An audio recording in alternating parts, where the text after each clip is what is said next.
तो हेलो भाई लोगों, मैं आ चुका हूँ फिर से एक और मूवी की एक्सप्लेनेशन लेके। इस मूवी का नाम है वायरस। 2023 में आई है हमारी। तो चलो इसको एक्सप्लेन करते हैं। और जो चैनल पे नए हुए वीडियो को लाइक कर देना, चैनल को सब्सक्राइब कर देना। फिल्म की शुरुआत होती है एक बहुत बड़े माइनिंग प्रोजेक्ट से। दरअसल इस माइनिंग प्रोजेक्ट की डील करना बहुत ही ज्यादा मुश्किल होता है और इस माइनिंग प्रोजेक्ट के पीछे पड़ा हुआ है जयप्रकाश नाम का एक बहुत बड़ा बिजनेसमैन, जिसको की सभी लोग जेपी कह के बुलाते हैं। जेपी ने अपने सभी साथियों से कह दिया है कि इस डील के बारे में किसी को बिना बताए, क्योंकि ये डील किसी भी हालत में सिर्फ उनकी होनी चाहिए। लेकिन देखते ही देखते इस डील के बारे में पूरे शहर को मालूम चल जाता है और आखिर में ये deal Rajendra group of company के नाम होती है, जिसके सीईओ खुद होते हैं राजन प्रसाद। दरअसल इस डील को गौतम नाम के एक आदमी ने राजन को दिलवाई है, इसलिए राजन गौतम को अपने घर पर इनवाइट करता है, जहाँ पर वो आपस में बात कर रहे होते हैं। जहाँ पे राजन प्रसाद गौतम को अपनी फैमिली से मिलवाता है, जिसमें कि उसका बड़ा बेटा जय, उसकी पत्नी आरती, उसकी पत्नी नेहा होती है और उसके मंझली बेटे का नाम अजय होता है, जिसकी भी शादी हो चुकी है और उसके भी 2 बच्चे होते हैं। जिसके बाद गौतम राजन जी से उसके छोटे बेटे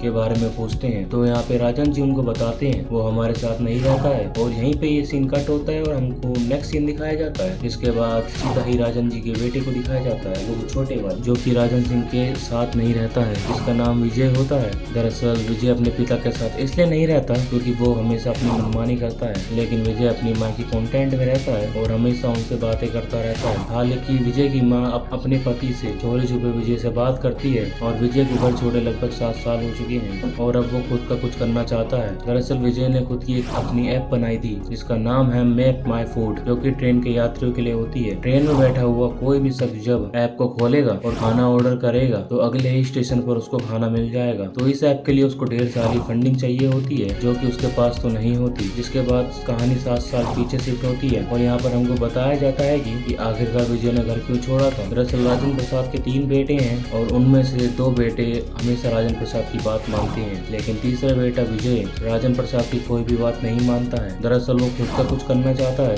दरअसल राजेंद्र प्रसाद चाहते हैं कि दोनों बेटों की तरह विजय भी उनके साथ बिजनेस में हाथ बैठाए, लेकिन इसके लिए विजय साहब मना कर देता है। तो राजेंद्र प्रसाद उसे घर से बाहर निकाल देते हैं और अब कुछ दिन बाद राजेंद्र प्रसाद का जन्मदिन होता है। वो सटियाने वाला था, इसलिए उनकी पत्नी सुधा उनके जन्मदिन बनाने से पहले एक पूजा रखवाने के लिए कहती है, लेकिन इसके लिए राजेंद्र प्रसाद आप मना कर देते हैं, क्योंकि उनको मालूम है कि इस पूजा के लिए वो विजय को भी बुलाएगी, इसलिए वो पूजा के लिए साफ मना कर देते हैं। जिसके बाद ऑफिस में मीटिंग का सीन दिखाया जाता है। दरअसल एक और टेंडर निकला होता है और राजेंद्र प्रसाद चाहते हैं कि ये टेंडर भी उन्हीं के नाम हो, लेकिन जीबी भी इसी टेंडर के पीछे पड़ा होता है। इसलिए राजेंद्र प्रसाद अपने दोनों बेटे से कहते हैं कि उनको ये टेंडर किसी भी हालत में चाहिए। जिसके बाद उनका एक दोस्त उनके पास आता है और यहाँ पर वो राजेंद्र प्रसाद को बताता है कि वो बहुत ही ज्यादा बीमार है। दरअसल राजेंद्र प्रसाद को 4th स्टेज का कैंसर होता है और अब उसके पास सिर्फ 8 महीने ही बचे हैं जीने के लिए। और ये सुनने के बाद तो राजेंद्र प्रसाद की फटके 8 हो जाती है और तुरंत ही अपनी पत्नी सुधा के पास जाता है और उससे कहता है कि जो तुम पूजा करवाना चाहती हो करवा लो और विजय को भी वापस बुलवा लो। तो सुधा बिना कोई देर किए हुए विजय को कॉल करती है और तुरंत ही अपने घर आने को कहती है, लेकिन विजय हमारा आकड़ू होता है, वो उनकी बात नहीं मानता क्योंकि उसको घर छोड़े 7 साल हो चुके थे। लेकिन अपनी माँ के कहने पर विजय को अपने घर वापस आना ही पड़ता है। घर आने पर वो देखता है कि घर का बहुत ही ज्यादा बुरा हाल था। बाहर से भले ही फैमिली एक खुशहाल फैमिली दिखती हो, लेकिन घर के अंदर तो तबाही मची पड़ी थी। और धीरे धीरे करके इस घर की पोल खुलने भी चालू हो जाती है, जिसमें एक पार्टी में बड़े बेटे जय के बारे में पता चलता है कि उसका किसी पराई औरत का अफेयर चल रहा है और मंझले बेटे के बारे में मालूम चलता है कि उसने किसी इंसान से 400 करोड़ रुपए का कर्जा लिया हुआ है और अब ब्याज के सहित वो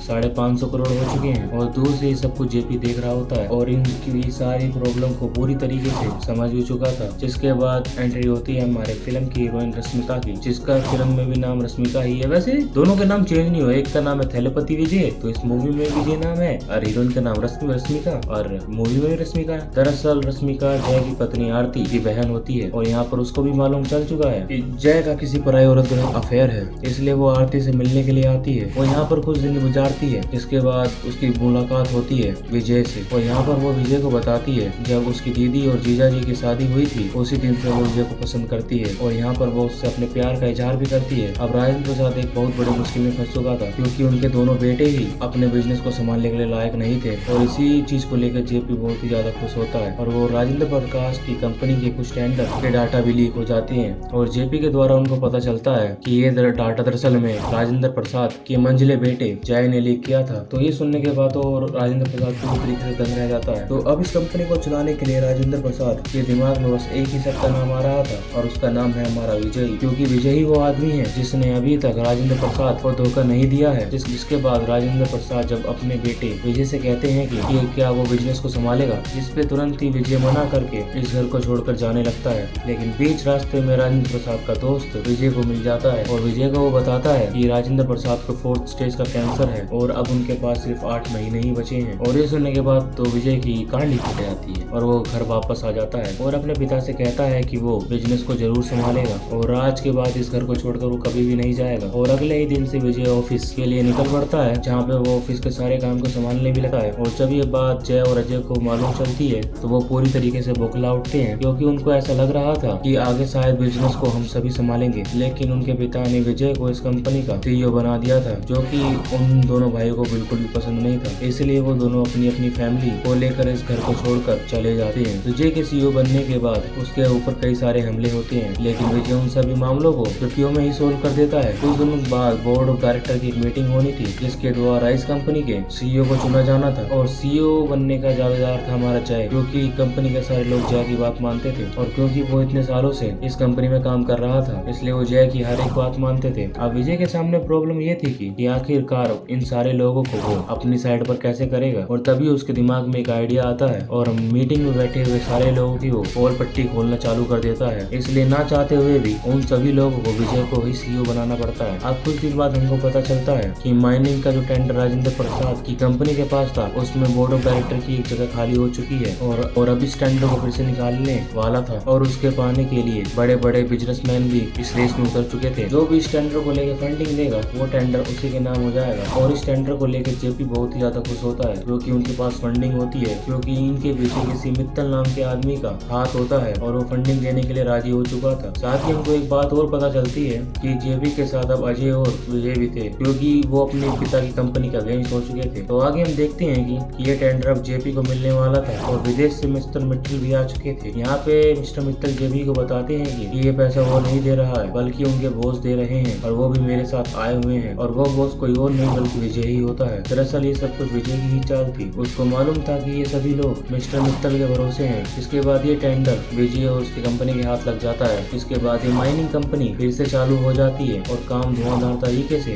शुरू हो जाता है, जिसमें कि विजय अपने सारे वर्कर्स का पूरी तरीके से ध्यान रखता है और जेपी की फिर से हार होती है। आगे हम देखते हैं कि अजय की बेटी नेहा गुम हो चुकी है और उसको ढूंढने के लिए पुलिस वाले भी पड़े हुए हैं। वो काफी इन्वेस्टिगेशन करते हैं, लेकिन उनको नेहा कहीं भी नहीं मिलती है। जिसके बाद नेहा की फ्रेंड से पूछताछ की जाती है तो उनको पता चलता है कि वो किसी लड़के के साथ गई थी। जिसके बाद वो उस जगह के CCTV फुटेज को चेक करते हैं तो उनको पता चल जाता है कि नेहा कहाँ पर है। लेकिन पुलिस वाले भी उस जगह पर जाने से डरते हैं, क्योंकि वो एक टोन का इलाका है। लेकिन अपना विजय तो एक सुपर हीरो है, तो वो जाता है और उन सबको पीटता है और उन सभी को टकरा कर नेहा को सही सलामत बचाकर वापस ले आता है। नेहा को सही सलामत बचाने के बाद अब जय की पूरी तरीके से आंख खुल जाती है। यहाँ पर विजय उससे कहता है कि 14 साल की लड़की तुम्हारी गायब हो गई थी, इसलिए तुम इतने चिंता में हो गए थे। तुम्हारे पिता को आज तुम्हारी जरूरत है और आज तुम गायब हो रहे हो तो उनको कैसा लग रहा होगा। अब आगे हमें पता चलता है कि राजेंद्र प्रसाद को खून की उल्टी हुई है और वो हॉस्पिटल में एडमिट हो चुका है और उनकी आखिरी इच्छा यही है